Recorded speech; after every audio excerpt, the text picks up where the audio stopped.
New tonight, Kentucky prosecutors, they failed to secure an indictment against Anthony Scott Emerson, who is accused of shooting and killing a Batavia man in Lake Cumberland in July. Now the victim's family is speaking out as they search for justice. Ellie Henard's live with more. Well, Rob, Tricia, that's right. So this stems from the fatal shooting of 35-year-old Thomas Wayne Dick of Batavia back on July 6th in Somerset, Kentucky, and that's in Pulaski County. His friend, who he was on a trip with at the time, was initially arrested for his murder. His name is Anthony Emerson.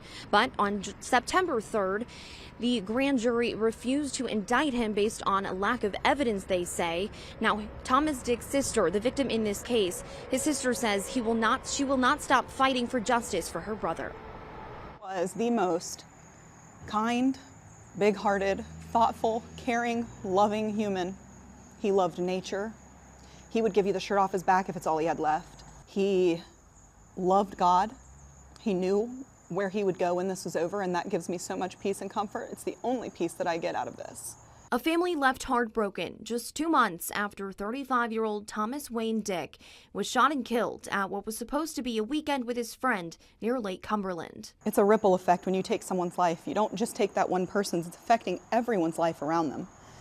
He has kids who are so young. On the morning of July 6th, 35-year-old Anthony Emerson called 911, telling the dispatcher he had just shot his friend Thomas after an altercation.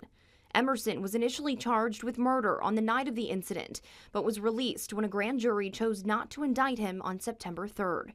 The jury returned a no true bill, meaning there was insufficient evidence to charge him based on a stand your ground defense. The worst case scenario I prepared for was he wouldn't get enough time, or, that it would be manslaughter somehow, or, not first or second degree. Never in a million years did I think with a full confession on an unarmed man with no witnesses that he would ever be able to pull self-defense. Emerson has since been released. Now, Thomas's sister, Laurie Beasley, says he's back living in Batavia and she doesn't feel safe. I'm having a hard time sleeping at night knowing that while he's at home in his bed, enjoying the comfort of his family and having meals with them, my brother's on a shelf in a box.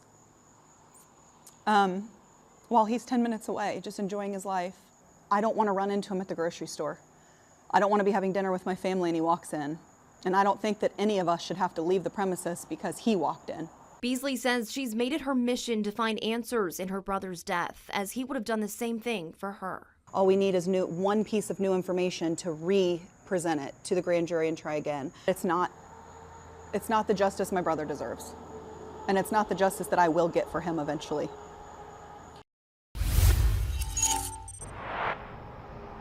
Well, Beasley tells me her first goal is to find the truth in her brother's murder. And then eventually she hopes to work with lawmakers to get some sort of legislation passed so no other family has to go through this type of tragedy. She also thanks everyone who donated to her family.